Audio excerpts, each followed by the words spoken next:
Oi, oi, meu nome é Karina, esse é a Bocarina e hoje a gente vai falar sobre os últimos livros que eu li no ano passado.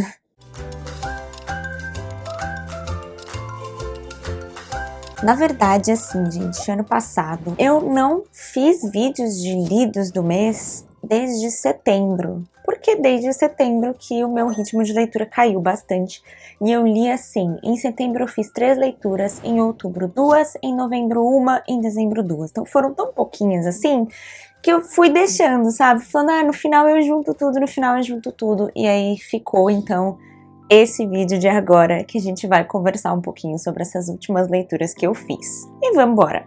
Então, o primeiro livro, livro que eu terminei em setembro foi, na verdade, um conto, uma novela, que faz parte ali do meu planejamento de Brandon Sanderson, que foi o Mistborn Secret History, que tá aqui dentro desse livro, que é o Arcanum Unbounded, do Brandon Sanderson, que é uma coleção da Cosmere. Então aqui dentro a gente tem vários livros, várias novelas, várias short stories que estão dentro da Cosmere, foram juntadas aqui, agrupadas nesse livro, que é lindíssimo, por sinal, e divididas ali pelos sistemas, né, da Cosmere também, inclusive aqui por dentro, ó, bem bonito. Então, por exemplo, depois que eu li Elantris, eu vim pra cá no Salish System, que é o sistema onde fica Elantris, e li os 2 contos aqui dentro que tem a ver, que é o The Emperor's Soul e o The Hope of Elantris.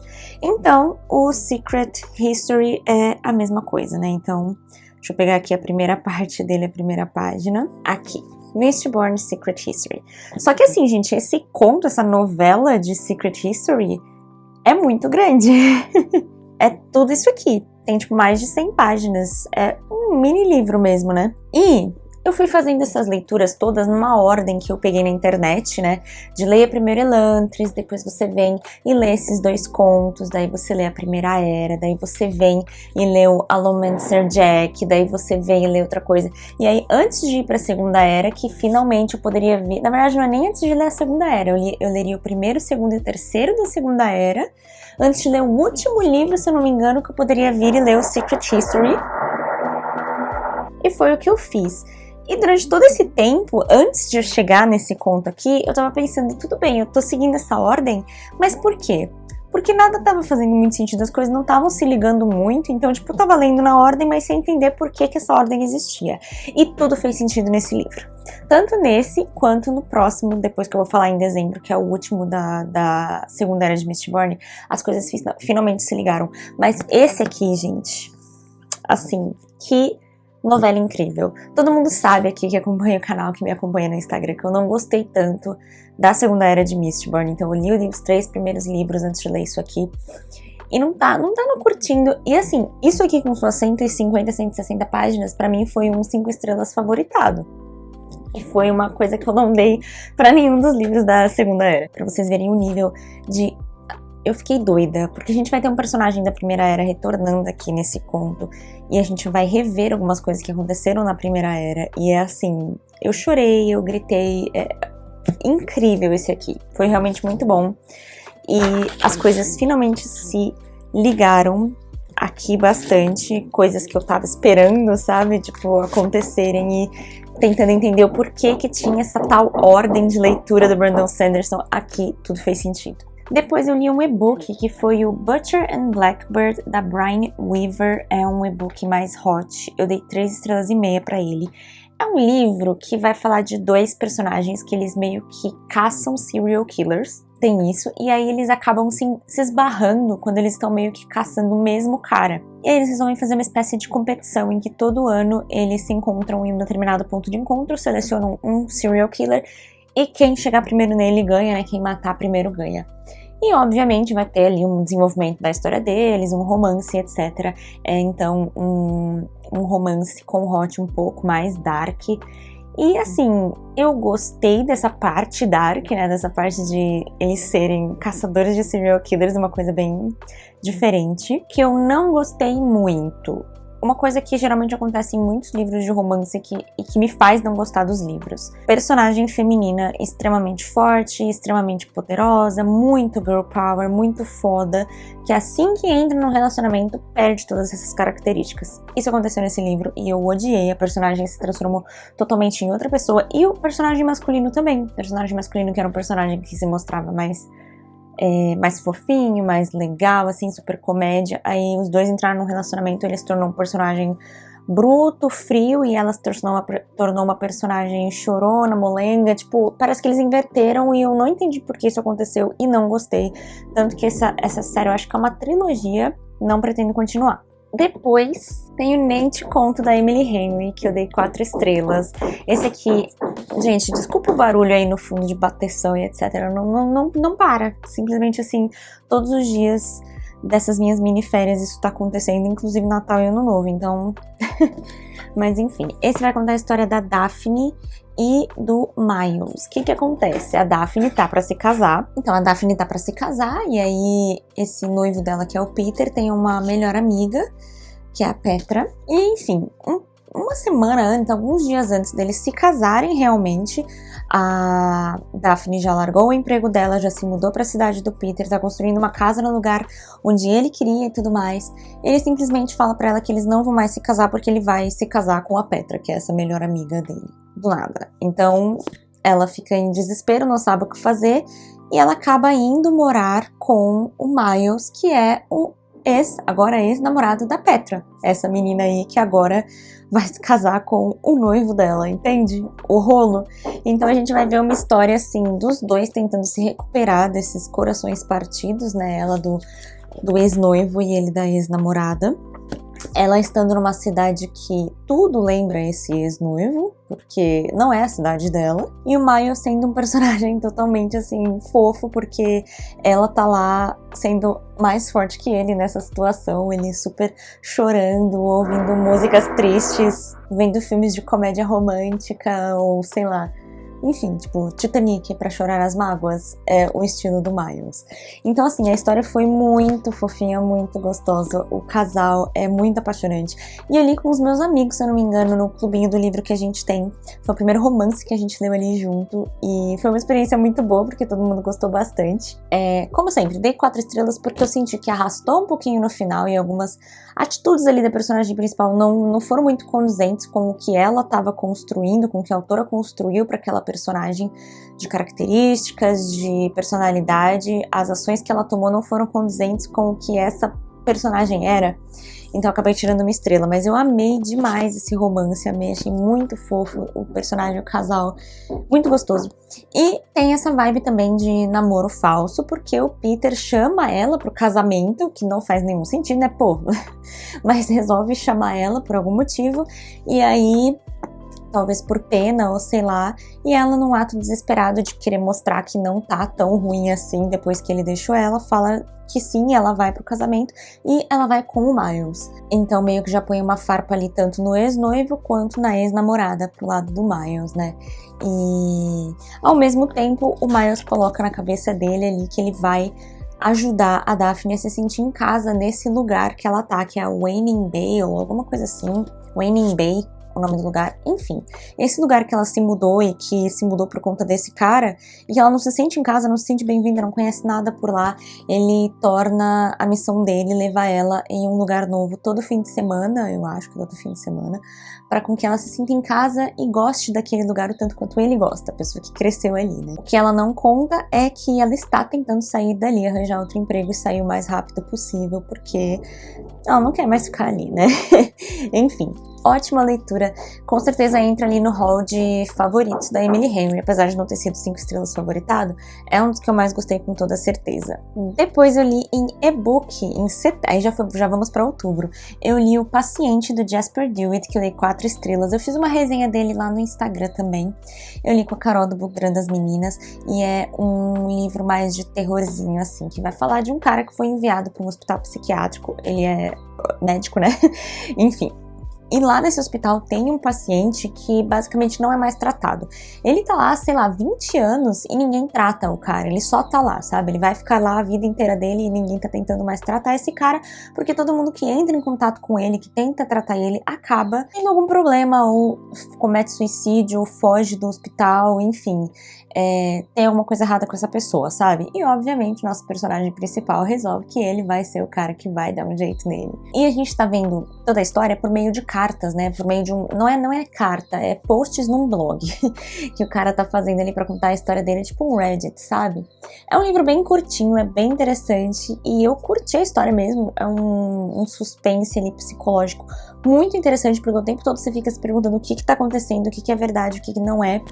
E eu fui muito enganada junto com o personagem principal no primeiro trecho ali, quando ele começa a ter contato com o paciente, eu fui muito engambelada também. Então achei a escrita muito interessante e o livro em si bem legal. O final foi um pouco num caminho que eu não tava esperando, era uma coisa mais sobrenatural que eu não tava esperando, por isso que eu dei 4. Mas valeu super a leitura, foi a única leitura de terrorzinho ali que eu fiz em outubro.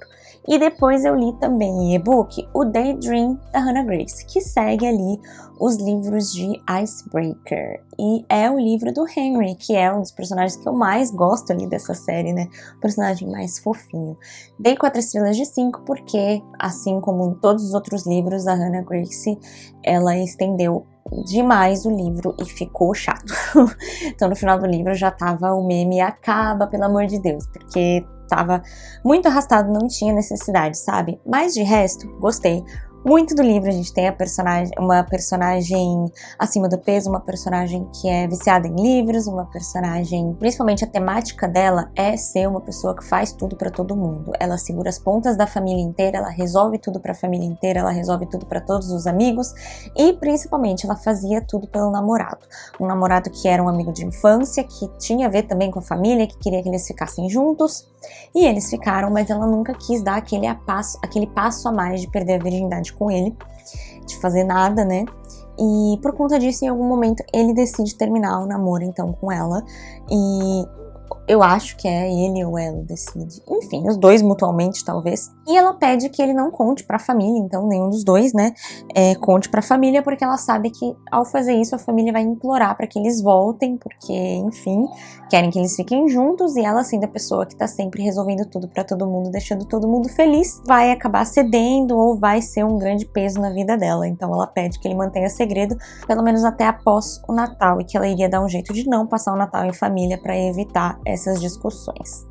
E aí, quando ela termina esse namoro, ela percebe o quão ela fazia tudo pra todo mundo, menos pra ela, porque ela se vê sem amigos, ela se vê sem atividades, porque ela percebe que os amigos dela eram os amigos do namorado, que ela não participava de clubes, não se inscreveu em determinadas aulas, não fazia parte de aulas extracurriculares, porque tudo era milimetricamente calculado para poder ir aos jogos do namorado, para poder participar dos fins de semana com ele. Então ela se vê uma pessoa sem vida, basicamente, tipo, o que eu faço agora? E ela começa a se inscrever em um monte de coisa, arranja um emprego, coisa e tal. E é assim que ela conhece o Henry, que é um personagem que a gente já conhece, né? Que agora é capitão do time, depois que o Nate saiu e tudo mais. Ele é o novo capitão do time de hockey lá, que eu não vou lembrar mais o nome, galera.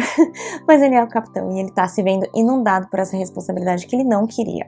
Ele é um personagem que tem ali alguns probleminhas, um TDAH também, principalmente. E, enfim, é isso, basicamente. Eles se envolvem num romance e não vai ter namoro falso, mas ela quer escrever um livro para um concurso e o Henry promete que ajuda ela a ter novas experiências, porque ela sente que ela não tem experiência o suficiente para escrever um livro por ter sempre se mantido na sombra das pessoas a vida dela, né? Então ele fala que vai ajudar ela com isso enquanto ela ajuda ele a estudar, porque por conta do TDAH e dessas situações que ele tem, assim, de tensão e muitas coisas acontecendo, ele não consegue focar nos estudos e ele se inscreveu numa aula em que o professor não tem um método que ele consegue entender. E por conta disso ele tá falhando nessa aula. Se ele falha nessa aula, ele não pode fazer parte do time. Sendo capitão, problemão, né? E não há mais tempo de desistir dessa aula. Então eles meio que fazem essa troca de favores, em que ele vai ajudar ela a ter experiências para que ela possa escrever um livro e ela vai ajudar ele a estudar para passar nessa aula, porque ela já fez essa aula, então ela meio que sabe os macetes. E é óbvio que no meio disso tudo eles vão se apaixonar. E é lindo, gente. Eu gostei muito dessa história, é um dos casais aí que ficou entre os favoritos, apesar que eu gosto de todos os casais dessa série. A Hannah Grace, ela atrapalha muito, assim, no sentido de estender demais o livro, principalmente o primeiro. O primeiro estendeu absurdamente, tem cenas ali que eu fico até hoje pensando por que raios isso aconteceu, mas tirando isso, né, o fato de ter umas páginas a mais ali, todos os casais eu gosto bastante, então não sei se vai ter mais livros, ficou muito em aberto, não sei se vai terminar nesses 3, mas gosto bastante da série. Depois a gente vai pra novembro, e eu também li em e-book, não comprei o livro, Aprendiz do Vilão, da Hannah Nicole Marron. E eu dei 3,5 estrelas. É o segundo livro da série aí de Assistente do Vilão. Isso, Assistente do Vilão. E assim, gente, gostei. Eu acho que esse, assim, é muito cozy fantasy, em que nada acontece, é um livro sem grandes emoções, sem grandes reviravoltas, sem grandes nada. Você fica lendo ali o dia a dia do pessoal e lendo sobre os personagens, suas evoluções, relacionamentos dele. É tudo muito gostoso, tudo muito fofinho, mas nada muito assim, nossa, melhor livro que eu li na minha vida, nem nada do tipo. Não dei uma nota muito alta exatamente por isso, porque não teve nada assim muito uou, que livro fantástico. Também não gostei muito assim que o romance não evoluiu muita coisa, e foi um livro que eu comecei a ler, principalmente o primeiro livro, inclusive, por conta do romance, e no primeiro livro não tem nada. O casal não avança nisso, né? Fica só não vai. No segundo até tem uma cena ou outra, mas é tipo assim, mínimo, e não tem muita evolução também. Então ainda assim sabe? E o segundo livro pega a mesma estrutura do primeiro, então parece que as mesmas coisas acontecem mudando as revelações, tipo isso. Então foi um livro que é legal pra passar o tempo, não dá pra falar muita coisa porque é uma sequência, então sim, teria spoilers. Não é um livro ruim, é um livro legal de se ler, mas não vão com muita expectativa, porque é a cozy fantasy, um livro tipo, não dá vontade de pensar, não dá vontade de sentir muita coisa. Sabe quando você tá com preguiça? Às vezes eu sinto isso, tipo, quero ler alguma coisa, mas eu não quero sentir muita coisa, eu não quero ficar com raiva, não quero ficar muito feliz, não quero ficar triste, quero só passar o tempo. É esse tipo de livro, como se você estivesse lendo uma revista, sabe? Só passando o tempo, que não vai acrescentar muita coisa. É isso. Não quero parecer que eu tô falando meio mal do livro, porque não é isso que eu quero dizer. Eu, inclusive, quero ler as continuações, porque é isso, é uma leitura gostosinha pra se fazer. É um livrinho sessão da tarde, uma coisa pra passar o tempo, mas que, assim, não são personagens que eu fico pensando muito depois, inclusive já esqueci muitos detalhes da história. É só isso, é legalzinho. É cozy, é gostoso, é como se fosse um jogo de fazendinha em formato de livro. E aí, em dezembro, eu não sei se eu li ou se eu finalizei, tá, gente? Mas acho que eu só finalizei, eu tinha começado em novembro. Foundryside, do Robert Jackson Bennett, primeiro livro dessa trilogia aqui, As Margens da Função. Não, Trilogia dos Fundadores. O primeiro livro é Foundryside, As Margens da Função. E foi um livro que eu li também com os meus amigos em Clubinho do Livro, é uma fantasia bem diferente, com muitos sistemas, assim, diferentes mesmo. A fantasia aqui vai falar de inscrição de objetos, então por meio de instruções muito específicas que você coloca nos objetos, eles agem de formas diferentes. Então se você escrever uma instrução específica numa roda, por exemplo, ela pode rodar sozinha, e aí você coloca ela numa carroça e você tem uma carroça que se move sozinha, sem a necessidade de cavalos, por exemplo. A mesma coisa você pode fazer com luz, a mesma coisa você pode fazer com diversas outras coisas. E aqui a gente tem a nossa personagem principal, que é a Sancha Grado, ou Sancha. Eu ficava falando Sancha, não sei porquê, mas ela é uma ladra, que no começo do livro a gente vai ver que ela tá numa missão, então, de roubar um objeto. Ela não sabe exatamente o que é, mas que provavelmente é pra uma família muito influente. E ela é uma humana inscrita, que é uma coisa extremamente incomum, provavelmente impossível, e provavelmente ela é a única que tem isso aqui acontecendo, e a gente não sabe porquê, a gente não sabe como aconteceu, não tem muitas coisas explicadas. Mas o que isso significa? Ela tem esse poder de ouvir os objetos, então ela consegue tocar num objeto e ouvir tanto a inscrição dele, quanto outras coisas, onde ele esteve, para onde ele está indo, e isso ajuda ela, por exemplo, a roubar, porque ela consegue arrombar algumas coisas, ela consegue saber o que está guardando o objeto, ela consegue pôr a mão numa parede, por exemplo, e saber onde está a porta, onde tem um tijolo solto para ela passar. Então isso ajuda muito ela, mas é um extremo sofrimento, porque tudo que ela toca, ela escuta, então a cabeça dela está o tempo todo ouvindo barulhos, inclusive as roupas, inclusive as pessoas. Ela não pode nem tocar em pessoas, que ela escuta tudo. Então essa é a nossa personagem aqui principal. Além disso, a gente tem também um policial. Ai, nomes, gente, nomes.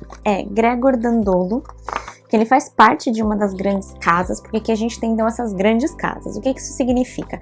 Essas inscrições, elas não são livres, qualquer pessoa tem acesso. Somente essas grandes casas comerciais têm acesso a essas inscrições, somente elas podem inscrever objetos ou vender essas inscrições para outros lugares. E aí esse Gregor, ele é participante de uma dessas casas, mas ele trabalha ali como guarda, como soldado de um outro lugar. E ele tá investigando, então, esse roubo, né? Depois que ele aconteceu da Sansa, ele tá investigando aqui o que aconteceu, indo atrás dela, até porque no meio desse roubo acontecem algumas coisas estranhas, como eles encontram uma pessoa ali que aperta um botão e todas as inscrições param de funcionar, e isso nunca aconteceu, então é uma coisa absurdamente bizarra. O caminho desses dois personagens vai se trombar, obviamente. E o objeto ali que a Sansa foi enviada para roubar, ele acaba sendo um objeto extremamente poderoso, e que ela percebe que a casa comercial que tiver esse objeto vai ter todo o poder e todo o controle de tudo, basicamente. Que assim, ela consegue, né, assim, logo no começo ter acesso a esse objeto, e aí ela percebe que ela tem algumas opções, né, tentar fugir dessa capital, dominar esse objeto e se aliar a algumas pessoas das mais improváveis, com quem ela nunca pensaria em se aliar, para liderar ali uma revolução e tentar impedir que as casas comerciais tomem esse tanto de poder que elas estão tentando e cumpram esses planos bizarros ali que estão acontecendo, vamos dizer assim. É difícil demais dar a sinopse desse livro, gente, mas assim, é muito interessante. Toda essa parte de inscrição de objetos é assim, bem interessante. A fantasia em si não é uma coisa muito difícil de entender, você vai pegando o jeito.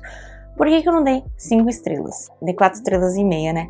Porque eu achei que o livro tem muitos clichês, e muitos clichês que me incomodavam. E em diversos momentos eu sentia que ele era um apanhado de várias outras histórias de fantasia. Eu demorei bastante tempo para ler esse livro, então conforme eu ia lendo devagar, eu ia lendo 2 capítulos por dia, eu tinha bastante tempo para refletir naquilo que eu tava lendo.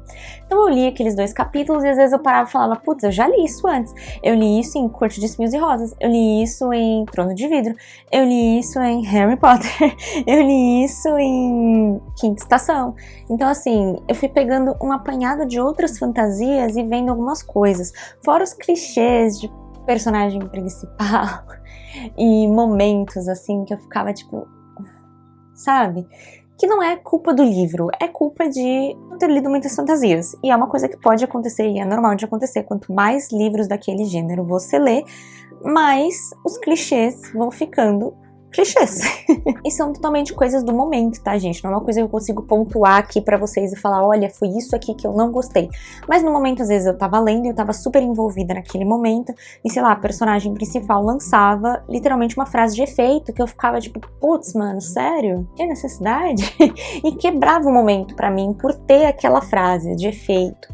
Ou em outro momento, o personagem lançava um momento inteiro que eu conseguia prever porque tava muito claro que era um clichê, sabe? Então esses momentos deram uma quebrada pra mim na narrativa e por isso eu dei 4 estrelas e meio. Mas é o que eu falei com os meus amigos também, porque os meus amigos amaram o Clube do Livro, todo mundo basicamente deu 5 estrelas favoritado. Então foi uma coisa minha mesmo, um problema assim que eu tive com o livro. Por eu ter lido muitas fantasias e ficções científicas que eu acho que esse livro deve ter bebido ali da fonte, e no final eu vi muitas semelhanças e muitos clichês que me incomodaram um pouco. Mas o que eu queria dizer é, eu gostei muito do livro, dá pra ver pelas marcações aqui, gostei muito dos personagens, gostei muito principalmente desse sistema criado aqui da fantasia, da magia utilizada no livro, e eu acho que as sequências têm muito potencial, porque eu não acho que para sequências tem muito como ter clichê, porque agora a gente já tem muitas respostas, a gente já tem muitas coisas estabelecidas que não tem mais como ter esses clichêzinhos de não sei o que tá acontecendo, será que vou, será que não vou, entendem? Então, pra mim, as sequências têm muito mais potencial de serem favoritadas do que esse aqui. Inclusive, eu vou começar o segundo livro com o Clubinho do Livro semana que vem. E o último livro que eu li no ano, literalmente, gente, eu terminei dia 31 de dezembro, e segundo o aplicativo Reading List, que é o que eu uso pra ficar ali mantendo tracking, né, dos livros que eu leio em quanto tempo, eu levei 101 dias para ler esse livro. Foi o The Lost Metal, último livro da segunda era de Mistborn, quarto livro, né? E assim, gente, o que dizer desse livro? 3 estrelas. Eu acho que foi um bom livro para terminar essa saga. Esses 4 livros, finalizou bem a história, deu para terminar muito bem, fechou todos os pontos, tudo que eu tinha imaginado, tudo que eu li desde que eu comecei a segunda era até chegar nesse livro, todas as novelas, todos os contos que me trouxeram até aqui, com todas as suas referências, as referências foram utilizadas, foram sacadas, tudo fez sentido. Mas, o que acontece? Eu peguei muito carinho por alguns dos personagens aqui, mas eu tava com uma expectativa muito mais alta pra esse livro do que eu tava pra qualquer um da segunda era de Mistborn. Porque eu vi alguns comentários de outras pessoas falando coisas do tipo, não gostei da segunda era, mas esse livro aqui mudou tudo. Não gostei da segunda era, mas esse livro vale a pena. Então eu tava esperando que esse livro fosse mudar tudo. Principalmente porque depois de ler Secret History, eu esperava que o personagem que aparece lá tivesse um protagonismo muito maior nesse livro. E não tem. Então, assim, foi puramente minha expectativa, sabe? Além disso, o fato de eu ter levado 100 dias para ler esse livro, ou seja, não estar tão interessada nessa leitura, não estar tão apegada nesse livro, fez com que eu lesse tão devagar que eu não estivesse tão conectada com esse personagem. Então aqui pro final do livro, inclusive, tem até mortes de personagens que eu gostei muito nos outros livros e eu simplesmente não me importei. Então dava pra ver o desligamento que eu estava desse livro. Fico muito triste com isso, porque Mistborn é uma série que eu gosto bastante, mas, assim, releria mais 3 vezes a primeira era, e se me pedissem pra reler a segunda, eu acho que eu ficaria tipo, putz, preciso mesmo? Realmente não foi pra mim, gente, eu não gostei. Posso agora chegar ao final de tudo e dizer que a segunda era de Mistborn eu não gostei. Personagens interessantes, coisas interessantes, mas a primeira era é realmente muito superior. Aqui a gente vai ter uma coisa mais faroeste, coisa do tipo. E é isso. Aqui, pelo menos assim, eu vi muitas coisas pra dar assim, pano pra manga. Dá pra tirar muita coisa daqui. A gente sabe que vai ter uma terceira era de Mistborn. Já vi, inclusive, nos próximos planos do Brandon Sanderson, que vai ter uma série só pros Ghost Bloods, acho que é o nome, que é um grupo que aparece aqui, que eu fiquei muito interessada, então a gente vai ter. E eu gostei muito das coisas aqui que fizeram ligações com as coisas que eu li em outros livros, né, como por exemplo The Emperor's Soul. Cara, incrível que aquela novelinha tem uma importância tão grande nesse livro e que eu quero saber mais, entende? Então assim, foi uma boa leitura, no geral a segunda era é uma leitura ok, mas não gostei tanto. Então, fico feliz de ter terminado. Era minha meta para 2024, inclusive, terminar Mistborn, e terminei no último dia. Então, acabou. Enfim, gente, é isso. Esses foram os últimos livros que eu li ali no segundo semestre, vamos dizer, de 2024. Eu espero que vocês tenham gostado desse vídeo. Se você gostou, não se esqueça de deixar o joinha aqui embaixo para ajudar na divulgação do canal. E a gente se vê no próximo vídeo. Tchau, tchau!